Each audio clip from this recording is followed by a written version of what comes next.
ಅನ್ನಭಾಗ್ಯ ಕಾರ್ಯಕ್ರಮ ಅದು 1/7/2023 ಈ ರಾಜ್ಯದಲ್ಲಿ ಲಾಂಚ್ ಆಯಿತು. ಇಲ್ಲಿವರೆಗೆ 22,70,32,570 ರೂಪಾಯಿ ನಾವು ಬಿಡುಗಡೆ ಮಾಡಿದ್ವಿ. 2 ವಾರಕ್ಕೆ ಯುವ ನಿಧಿಯನ್ನು ನಾವು ಲಾಂಚ್ ಮಾಡಿದ್ವಿ. ಅದು ಗೃಹ ಜ್ಯೋತಿ ಅನ್ನುವಂಥ ಕಾರ್ಯಕ್ರಮ. ಇದಕ್ಕೆ ಯಾವುದೇ ಇತಿಮಿತಿ ಇಲ್ಲದೆ ನಮ್ಮ ರಾಜ್ಯದ ಎಲ್ಲ ಜನ, ಅದು APL ಕಾರ್ಡ್ ಇರಲಿ BPL ಕಾರ್ಡ್ ಇರಲಿ, ಯಾರು ವಾಸದ ಮನೆಯನ್ನ ಉಪಯೋಗ ಮಾಡ್ತಾರೆ ಅವರಿಗೆ ಅವರ 200 ಯೂನಿಟ್ ಅನ್ನ ಕೊಡಬೇಕು ಅನ್ನೋ ಒಂದು ನಿಯಮವನ್ನು ನಾವು ಮಾಡಿದ್ವಿ. ಬಹಳಷ್ಟು ಪವಿತ್ರವಾದಂತಹ ಕಾರ್ಯಕ್ರಮ ಗೃಹಲಕ್ಷ್ಮಿ. ನಮ್ಮ ರಾಜ್ಯದ ಎಲ್ಲ, ಅದು APL ಇರ್ಬೋದು BPL ಇರ್ಬೋದು, ಎಲ್ಲ ಮನೆ ಯಜಮಾನಿಗೆ 2,000 ಕೊಡುವಂತ ಒಂದು ಭವಿಷ್ಯತ್ತಿನ ಒಳ್ಳೆಯ ಕಾರ್ಯಕ್ರಮ. ನಮ್ಮ ಜಿಲ್ಲೆಯಲ್ಲಿ ತಗೊಂಡಂತ ಮಾಹಿತಿ ಪ್ರಕಾರ, ನಮ್ಮ ರಾಜ್ಯದವರು ಕೊಟ್ಟಂತ ಒಂದು ವಿಚಾರದಂತೆ ಈ ತಿಂಗಳಲ್ಲಿ, ನಾವು ಜನವರಿ ತಿಂಗಳಲ್ಲಿ ಈಗ 3 ಕ್ಯಾಂಪ್ಗಳನ್ನ ಮಾಡೋದರ ಮೂಲಕ, ಅದು 13ನೇ ತಾರೀಕು ಇರ್ಬೋದು, 21ನೇ ತಾರೀಕು ಇರ್ಬೋದು, 28ನೇ ತಾರೀಕುಗಳನ್ನ ನಾವು ನಿಗದಿ ಮಾಡಿದ್ದೀವಿ. ಕಳೆದ 2023ರಲ್ಲಿ ನಾವೇನು ನಮ್ಮ ರಾಜ್ಯದಲ್ಲಿ ಗ್ಯಾರಂಟಿಗಳನ್ನು ಘೋಷಣೆ ಮಾಡಿಕೊಂಡು, ಆ ಗ್ಯಾರಂಟಿಗಳ ಆಧಾರದ ಮೇಲೆ ಬಂದಂಥ ಕರ್ನಾಟಕದ ಸರ್ಕಾರ, ವಿಶೇಷವಾಗಿ ಮುಖ್ಯಮಂತ್ರಿ ಸಿದ್ದರಾಮಯ್ಯ ಮತ್ತು ಪ್ರಕೃತ KPCC ಅಧ್ಯಕ್ಷರು, ಪ್ರಕೃತ ನಮ್ಮ ರಾಜ್ಯದ ಉಪಮುಖ್ಯಮಂತ್ರಿಗಳಾಗಿರುವಂಥ ಸನ್ಮಾನ್ಯ DK ಶಿವಕುಮಾರ್ ಅವರ ನೇತೃತ್ವದ ಆ ಚುನಾವಣೆಯಲ್ಲಿ ನಾವೇನು ಘೋಷಣೆಗಳನ್ನು ಕೊಟ್ಟಿದ್ದೀವಿ, ಇಂಥ ವಿಚಾರಗಳನ್ನು ನಾವು ನಮಗೆ ಅಧಿಕಾರ ಬಂದರೆ ಮಾಡ್ತೇವೆ ಅನ್ನೋ ದೃಷ್ಟಿಯಲ್ಲಿ ನಮ್ಮ ಸರ್ಕಾರ, ನಮ್ಮ ಪಕ್ಷ ಒತ್ತು ಮಾಡಿ ಅದನ್ನು ನಂಬಿಕೊಂಡು ಈ ರಾಜ್ಯದ ಜನತೆ ಅದನ್ನು ವಿಶ್ವಾಸ ಇರಿಸಿಕೊಂಡು ಈ ರಾಜ್ಯದಲ್ಲಿ ಕಾಂಗ್ರೆಸ್ ಪಕ್ಷಕ್ಕೆ ಸರ್ಕಾರವನ್ನು ನಡೆಸಿಕೊಡುವಂಥ ಅಧಿಕಾರವನ್ನು ಕೊಟ್ಟರು. ಅದ ನಂತರ ಸನ್ಮಾನ್ಯ ಮುಖ್ಯಮಂತ್ರಿಗಳು ಮತ್ತು ಉಪಮುಖ್ಯಮಂತ್ರಿಗಳು ನಾವೇನು ಪ್ರಣಾಳಿಕೆಯಲ್ಲಿ ಕೊಟ್ಟಿದ್ದೀವಿ ಅದನ್ನು ಈಡೇರಿಸುವಂಥ ಪ್ರಯತ್ನವನ್ನು ಮರುದಿನದಿಂದ ಆರಂಭ ಮಾಡಿದ್ದಾರೆ.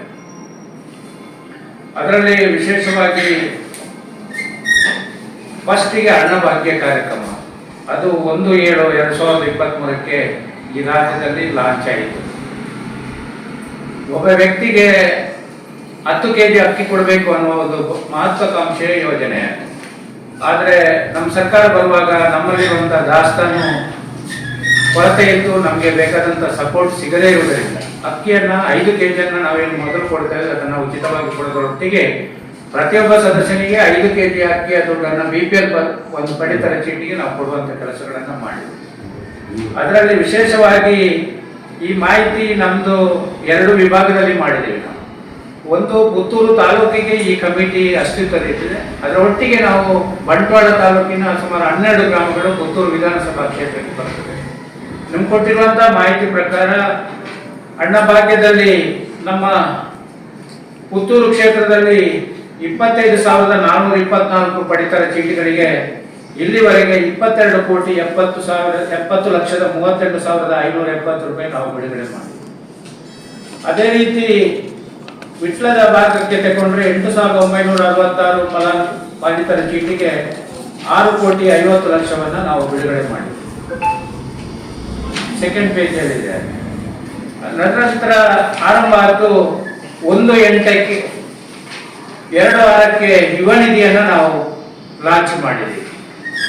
ಯುವಕರಿಗೆ ಏನು ಪದವಿ ಪಡೆದು ಉದ್ಯೋಗ ತಗೊಳ್ಳಿಕ್ಕೆ ಆಗಲಿಲ್ಲ, ಉದ್ಯೋಗ ಪಡ್ಕೊಳ್ಳಿಕ್ಕೆ ಆಗಲಿಲ್ಲ ಅನ್ನೋ ದೃಷ್ಟಿಯಲ್ಲಿ ಅವರು ಯಾರು ನಮ್ಮ ಪದವೀಧರಾಗಲಿ ಅಥವಾ ಡಿಪ್ಲೊಮಾ ಹೋಲ್ಡರ್ ಆದರೆ ಅವರು ಪದವಿ ಪಡೆದು 6 ತಿಂಗಳೊಳಗೆ ಅವರು ಉದ್ಯೋಗಕ್ಕೆ ಸೇರ್ಲಿಕ್ಕೆ ಆಗದಿದ್ದ ಅಂತ ಸಮಯದಲ್ಲಿ ಅವರನ್ನು ಗುರುತು ಮಾಡಿಕೊಂಡು ನಮ್ಮ ಪುತ್ತೂರು ತಾಲೂಕಲ್ಲಿ ಸುಮಾರು 482 ಜನ ರಿಜಿಸ್ಟ್ರೇಷನ್ ಮಾಡಿದ್ದಾರೆ.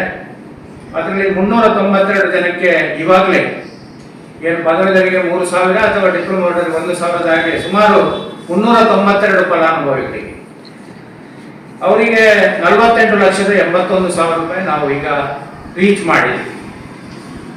ಅದರ ನಂತರ 3ನೇ ಕಾರ್ಯಕ್ರಮ 1/8/2023 ಲಾಂಚ್ ಆಯಿತು. ಅದು ಗೃಹ ಜ್ಯೋತಿ ಅನ್ನುವಂಥ ಕಾರ್ಯಕ್ರಮ. ಇದಕ್ಕೆ ಯಾವುದೇ ಇತಿಮಿತಿ ಇಲ್ಲದೆ ನಮ್ಮ ರಾಜ್ಯದ ಎಲ್ಲ ಜನ, ಅದು APL ಕಾರ್ಡ್ ಇರಲಿ BPL ಕಾರ್ಡ್ ಇರಲಿ, ಯಾರು ವಾಸದ ಮನೆಯನ್ನ ಉಪಯೋಗ ಮಾಡ್ತಾರೆ ಅವರಿಗೆ ಅವರ 200 ಯೂನಿಟ್ ಅನ್ನ ಕೊಡಬೇಕು ಅನ್ನೋ ಒಂದು ನಿಯಮವನ್ನು ನಾವು ಮಾಡಿದ್ವಿ. ಆದರೆ ಅದನ್ನು ಲಾಂಚ್ ಮಾಡುವಾಗ ಅವರು ಹಿಂದಿನ ಆ ಒಂದು ಭರವಸೆ ಕೊಡುವ ಹಿಂದಿನ ವರ್ಷ ಎಷ್ಟು ಯೂನಿಟ್ ಅನ್ನು ಖರ್ಚು ಮಾಡಿದರೆ ಅದನ್ನು ಸರಾಸರಿ ತೆಗೆದು ನಾವೀಗ ಲಾಂಚ್ ಮಾಡ್ತಾ ಇದ್ದೀವಿ. ಅದನ್ನ ಗೃಹಜ್ಯೋತಿಯನ್ನ ನಮ್ಮ 1/8/23 2023 ನಮ್ಮ ರಾಜ್ಯದಲ್ಲಿ ಲಾಂಚ್ ಮಾಡಿದ್ದೀವಿ. ನಮ್ಮ ಪುತ್ತೂರು ತಾಲೂಕಲ್ಲಿ 42,198 ಕುಟುಂಬಗಳಿಗೆ ನಾವು ಸುಮಾರು 51,35,42,47,000 ಬಿಡುಗಡೆ ಮಾಡಿದ್ದೀವಿ. ಅದೇ ರೀತಿ ಪುತ್ತೂರು ವಿಟ್ಲ ನಮ್ಮ ಬಂಟ್ವಾಳ ತಾಲೂಕಿನ ವಿಟ್ಲ ಭಾಗದ 12,852 ಕುಟುಂಬಗಳಿಗೆ 12,64,08,547 ರೂಪಾಯಿಯನ್ನು ನಾವು ಬಿಡುಗಡೆ ಮಾಡಿ ಬಹಳಷ್ಟು ಉತ್ತಮವಾದಂಥ ಕಾರ್ಯಕ್ರಮ ಆಗಿದೆ. ಪ್ರತಿಯೊಂದು ಮನೆಯಲ್ಲಿ ಕೂಡ ಬಡವರ ಮನೆಯಲ್ಲಿ ಈ ಗೃಹಜ್ಯೋತಿ ಬರುವ ಮೊದಲು ಏನಿತ್ತು ಅಂತ ಹೇಳಿದ್ರೆ ಲೈಟ್ ಏನಾದ್ರು ಒಂದು ಟೈಮ್ಗಿಂತ ಹೆಚ್ಚು ಉರಿತಿದ್ರೆ ಅಲ್ಲೊಂದು ರೀತಿಯ ದ್ವಂದ್ವ ಆಗ್ತಾ ಇತ್ತು, ನಿಮ್ಗೆ ತೆಗಿಲಿಕ್ಕೆ ಆಗ್ಲಿಲ್ವಾ ಅದಾಗ್ಲಿಲ್ವಾ ಅಂತೇಳಿ. ಆದ್ರೆ ಈಗ ಬಹಳ ಧೈರ್ಯದಲ್ಲಿ ಪ್ರತಿಯೊಂದು ಬಡವರ ಮನೆಯಲ್ಲಿ ಕೂಡ ಒಂದು ಫ್ಯಾನ್ ಅನ್ನು ತಿರುಗುವುದನ್ನು ನಾವು ನೋಡಿದ್ದೀವಿ. ಈ ಒಂದು ಕಾರ್ಯಕ್ರಮ ಲಾಂಚ್ ಆದ ನಂತರ ನಾನು ಕ್ಷೇತ್ರ ಮಟ್ಟಕ್ಕೆ ಹೋದಾಗ ಆ ಬಡವರ ಮನೆಯಲ್ಲಿ ಫ್ಯಾನ್ ಬಹಳ ಕಡಿಮೆ ಇತ್ತು, ಎಷ್ಟು ಸೆಕೆ ಆದರೂ ಕೂಡ. ಈಗ ಒಂದು ಉಚಿತ ವಿದ್ಯುತ್ ಕೊಡುವ ಕಾರ್ಯಕ್ರಮದಿಂದ ಇವತ್ತು ಬಡವರ ಮನೆಯಲ್ಲಿ ಕೂಡ ಒಂದು ಫ್ಯಾನ್ ತೆಗೆದು ಅವರು ಕೂಡ ಒಂದು ಆರಾಮದ ಜೀವನ ಮಾಡಲಿಕ್ಕೆ ಸರ್ಕಾರ ಅವಕಾಶ ಮಾಡಿಕೊಟ್ಟಿದೆ. ಅದರ ನಂತರ ಬಹಳಷ್ಟು ಪವಿತ್ರವಾದಂಥ ಕಾರ್ಯಕ್ರಮ ಗೃಹಲಕ್ಷ್ಮಿ. ನಮ್ಮ ರಾಜ್ಯದ ಎಲ್ಲ, ಅದು APL ಇರ್ಬೋದು, BPL ಇರ್ಬೋದು, ಎಲ್ಲ ಮನೆ ಯಜಮಾನಿಗೆ 2,000 ಕೊಡುವಂತ ಒಂದು ಭವಿಷ್ಯತ್ತಿನ ಒಳ್ಳೆಯ ಕಾರ್ಯಕ್ರಮ. ಇದರಲ್ಲಿ ಪುತ್ತೂರು ತಾಲೂಕಲ್ಲಿ 38,082 ಕುಟುಂಬಕ್ಕೆ 98,98,34,000 ರೂಪಾಯಿ ಬಿಡುಗಡೆ ಆಗಿದೆ. ಬಹಳಷ್ಟು ನಮ್ಮ ಎಲ್ಲ ಕಾರ್ಯಕ್ರಮದ ಟೋಟಲ್ 50% ಈ ಕಾರ್ಯಕ್ರಮಕ್ಕೆ ಆಗಿದೆ. ನಮ್ಮ ವಿಟ್ಲದ 10,231 ಫಲಾನುಭವಿಗಳಿಗೆ 30,69,30,30,000 ರೂಪಾಯಿಯಲ್ಲಿ ನಾವು 12 ಗ್ರಾಮ ನಮ್ಮ ವಿಟ್ಲ ವಿಭಾಗದಲ್ಲಿ ಪುತ್ತೂರು ಕ್ಷೇತ್ರಕ್ಕೆ ಬರುವಂತ ಗ್ರಾಮ. ಇದು ಒಟ್ಟಿಗೆ ನಾವು ವಿಶೇಷವಾಗಿ ಈ 5 ಗ್ಯಾರಂಟಿಯಿಂದ, ಅದೇ ರೀತಿ ಶಕ್ತಿ ಕೊಟ್ಟದ್ದು ಎಲ್ರಿಗೂ ಇವತ್ತು ಬಹಳಷ್ಟು ಶಕ್ತಿ ಕೊಟ್ಟಿದೆ. ಬಹಳಷ್ಟು ಜನ ಪ್ರಯಾಣ ಮಾಡ್ತಾ ಇದ್ದಾರೆ. ಇದರಲ್ಲಿ ನಮ್ಮ ಪುತ್ತೂರು ತಾಲೂಕಿನ ಮಾಹಿತಿಯನ್ನು ತಗೊಂಡ್ರೆ ಕಳೆದ ಒಂದು ವರ್ಷದಲ್ಲಿ ಸುಮಾರು 1,68,33,303 ಜನ ಪ್ರಯಾಣಿಕರು ಉಚಿತ ಟಿಕೆಟ್ ಅನ್ನು ಪಡೆದುಕೊಂಡು ಪ್ರಯಾಣ ಮಾಡಿದ್ದಾರೆ ಅನ್ನೋ ಮಾಹಿತಿಯಿಂದ 37,95,63,551 ರೂಪಾಯಿಗಳ ಉಚಿತ ಟಿಕೆಟ್ ಅನ್ನು ಕೊಡೋದರ ಮೂಲಕ ನಮ್ಮ ರಾಜ್ಯದ ಬಡವರಿಗೆ, ಮಹಿಳೆಯರಿಗೆ, ವಿಶೇಷವಾಗಿ ನಮ್ಮ ತೀರ್ಥಕ್ಷೇತ್ರಗಳಿಗೆ ಹೋಗುವಂಥದ್ದು, ಅವರ ಅಗತ್ಯವಾದಂಥ ಪ್ರಯಾಣಗಳನ್ನು ಮಾಡುವಂಥದ್ದು, ಅವರ ಮಕ್ಕಳೊಟ್ಟಿಗೆ ಸಂಪರ್ಕ ಮಾಡುವಂತಕ್ಕೆ ಹೋಗ್ಲಿಕ್ಕೆ ಬರುವಂಥದ್ದು, ಎಲ್ಲ ವಿಚಾರಗಳು ಬಹಳಷ್ಟು ಇದರಿಂದ ಶಕ್ತಿ ಬಂದಿದೆ ಮಹಿಳೆಯರಿಗೆ. ಇವತ್ತು ಬಹಳ ಧೈರ್ಯದಲ್ಲಿ ಬಸ್ ಹತ್ತಾರೆ. ಹಿಂದೆಲ್ಲ ಇತ್ತು, ಬಸ್ಸಿಗೆ ಟಿಕೆಟ್ ಇಲ್ಲದೆ ತುಂಬಾ ಜನ, ನಮ್ಮ ವಿಜಯಲಕ್ಷ್ಮಿ ಅವರಿದ್ದಾರೆ, ತುಂಬಾ ಮಹಿಳೆಯರು ಬಸ್ಸಿಗೆ ದುಡ್ಡು ಕೊಡ್ಲಿಕ್ಕೆ ಕೂಡ ಕಷ್ಟಪಡುವಂತ ಸಂದರ್ಭ ಇತ್ತು. ಆದ್ರೆ ಇವತ್ತು ಧೈರ್ಯದಲ್ಲಿ ಬಸ್ ಹತ್ತಿದ್ದನ್ನ ನಾವು ನೋಡ್ತಾ ಇದ್ದೀವಿ. ಇಷ್ಟು ನಮ್ಮ 5 ಕಾರ್ಯಕ್ರಮಗಳು ಒಟ್ಟು ಪುತ್ತೂರು ವಿಧಾನಸಭಾ ಕ್ಷೇತ್ರಕ್ಕೆ ಡಿಸೆಂಬರ್ 20ನೇ ತಾರೀಕಿನವರೆಗಿನ ಮಾಹಿತಿ ಇದೆ. ಸುಮಾರು 262,02,668 ರೂಪಾಯಿ ಟೋಟಲ್ ನಮ್ಮ ಪುತ್ತೂರು ಕ್ಷೇತ್ರದಲ್ಲಿ ನಮ್ಮ ಏನು ಪಂಚ ಗ್ಯಾರಂಟಿಗಳನ್ನ ನಾವೇನು ಘೋಷಣೆ ಮಾಡಿದ್ದೇವೆ, ಇದು 100ಕ್ಕೆ 98% ಫಲಾನುಭವಿಗಳಿಗೆ ಯಾರು ಅರ್ಜಿ ಹಾಕಿದ್ದಾರೆ ಅದೊಂದು 2-3 ಕಾರ್ಯಕ್ರಮದಲ್ಲಿ 2% 1% ನಾವು ರೀಚ್ ಆಗಲಿಕ್ಕೆ ಬಾಕಿ ಇದೆ.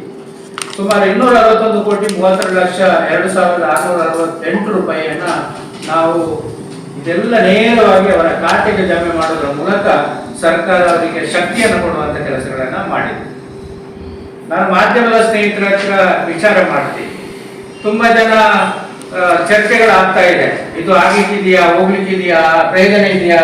ಇವತ್ತು ಕೂಡ ತುಂಬಾ ಅದು ಅವರಿಗೆ ಕೊಡಬಾರ್ದಿತ್ತು, ಇವರಿಗೆ ಕೊಡಬಾರ್ದಿತ್ತು, ಇಷ್ಟೇ ಲಿಮಿಟ್ ಮಾಡಬಹುದಿತ್ತು ಅನ್ನೋ ಚರ್ಚೆಗಳಾಗ್ತಾ ಇದೆ. ಇವತ್ತು ನಮಗೆ ಪ್ರತಿ ಹಳ್ಳಿಯಲ್ಲಿ ಈ ಸರ್ಕಾರ ವ್ಯವಸ್ಥೆಗಳನ್ನ ಮಾಡಿದೆ. ಪ್ರತಿಯೊಬ್ಬ ಪ್ರಜೆಗೆ ಕೂಡ ಇರುವಂತ ತೆರಿಗೆ ಹಣ ಏನು ಕಟ್ಟಿದ್ದೇವೆ ನಾವು, ಅದನ್ನ ಕೊಡುವಾಗ ಇಂತೆ ಲಿಮಿಟ್ ಮಾಡೋದಕ್ಕಿಂತ ಯಾರಿಗೆ ಅಗತ್ಯ ಇದೆ ಯಾರಿಗೆ ಕೊಟ್ರೆ ಈ ರೀತಿಯಲ್ಲಿ ಸರ್ಕಾರ ತೀರ್ಮಾನ ತಗೊಂಡಿದೆ. ಇದು ಒಳ್ಳೆಯ ಕಾರ್ಯಕ್ರಮ. ನಮ್ಮ ಒಂದು ಕ್ಷೇತ್ರದಲ್ಲಿ ನೇರವಾಗಿ 261 ಕೋಟಿ ರೂಪಾಯಿ ನಮ್ಮ ಬಡವರ ಖಾತೆಗೆ ಜಮಾ ಆಗಿದೆ ಅಂತ ಹೇಳಿದ್ರೆ ಇದು ಬಹಳಷ್ಟು ಮೆಚ್ಚುವಂತದ್ದು. ವಿಶೇಷವಾಗಿ ನಮ್ಮ ಸರ್ಕಾರಕ್ಕೆ, ಮುಖ್ಯಮಂತ್ರಿಗಳಿಗೆ, ಉಪಮುಖ್ಯಮಂತ್ರಿಗಳಿಗೆ, ಅದರೊಟ್ಟಿಗೆ ನಮ್ಮ ಇಲ್ಲಿಯ ಕ್ಷೇತ್ರದ ಜನಪ್ರಿಯ ಶಾಸಕರಾಗಿದ್ದಂತ ಅಶೋಕ್ ಕುಮಾರ್ ರೈ ಅವರು ಪ್ರತಿದಿನ ಅವರ ಕಚೇರಿಗೆ ಬಂದಾಗ ಗ್ಯಾರಂಟಿ ಅವರು ಏನು ನಂದೊಂದು ಬರಲಿಲ್ಲ ಸರ್ ಅಂತ ಹೇಳಿ ಬಂದಾಗ ಕೂಡಲೇ ಅದನ್ನು ಸರಿ ಮಾಡಲಿಕ್ಕೆ ನಮ್ಮೊಟ್ಟಿಗೆ ಚರ್ಚೆ ಮಾಡಿ ಪ್ರಯತ್ನ ಮಾಡುವಂಥದ್ದು. ಸುಮಾರು ನಾನು ಹೇಳಿದೆ, ನಮಗೆ ಹೆಚ್ಚು ಸಮಸ್ಯೆ ಇರುವಂತದ್ದು ಈಗ ನಿಮ್ಮ ಪ್ರಶ್ನೆಗಳಿಗೆ ಬರುವ ಮೊದಲೇ ನಾನು ಅದಕ್ಕೆ ಆನ್ಸರ್ ಏನು ಮಾಡ್ತೀನಿ ಅಂತ. ಒಂದು, ನಮ್ಮಲ್ಲಿ 570 ಜನ GST IT ರಿಜಿಸ್ಟರ್ಡ್ ಇದೆ. ಅದನ್ನ ನಾವು IT ಇಲಾಖೆಗೆ ಸಂಬಂಧಪಟ್ಟಾಗಿ ಮಾಡ್ಲಿಕ್ಕೆ ಸ್ವಲ್ಪ ಕಷ್ಟಗಳಿದೆ. ಅದನ್ನು ಕೇಂದ್ರ ಸರ್ಕಾರ ವ್ಯಾಪ್ತಿಯಲ್ಲಿ ಅದನ್ನು ಮಾಡ್ತೇವೆ. GST ಅನ್ನ ನಾವು ಸರಿ ಮಾಡಲಿಕ್ಕೆ ಪ್ರಯತ್ನ ಮಾಡ್ತೇವೆ.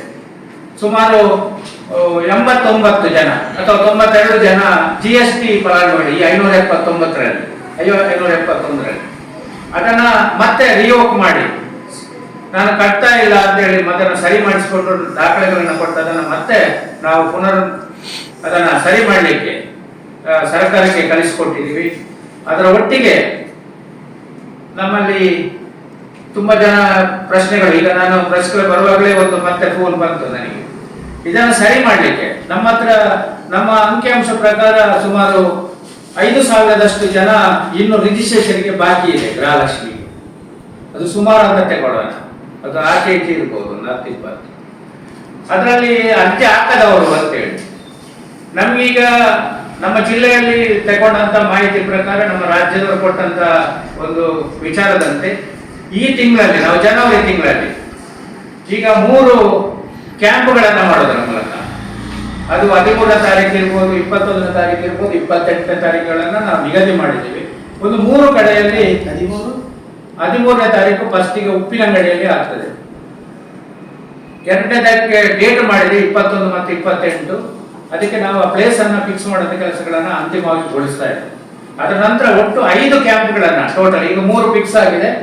ಅದರ ನಂತರ ಮತ್ತೆ 5 ಕಡೆಗಳಲ್ಲಿ ಒಟ್ಟಿಗೆ ಮತ್ತೆ 2 ಕಡೆಗಳನ್ನು ಸೇರಿಸಿಕೊಂಡು ಈ ತಾಲೂಕಿನ ಎಲ್ಲ, ಈಗ ನಾವು ವಿಟ್ಲಕ್ಕೆ ಭಾಗಕ್ಕೆ ಹೋದ್ರೆ ಅಲ್ಲಿ ಕ್ಯಾಂಪ್ಗಳನ್ನ ಮಾಡಿದ್ದೇವೆ.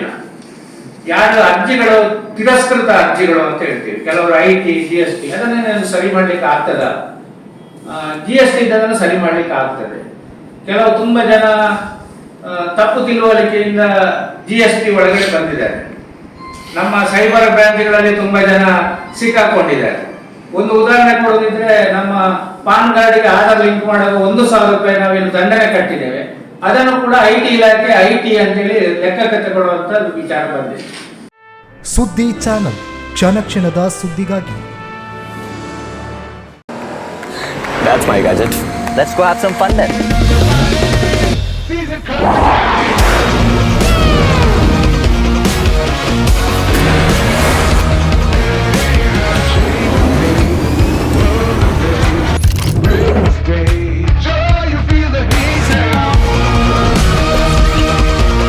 Introducing the hot and techy Brezza SCNG. Cool new SCNG tech for a cool new generation.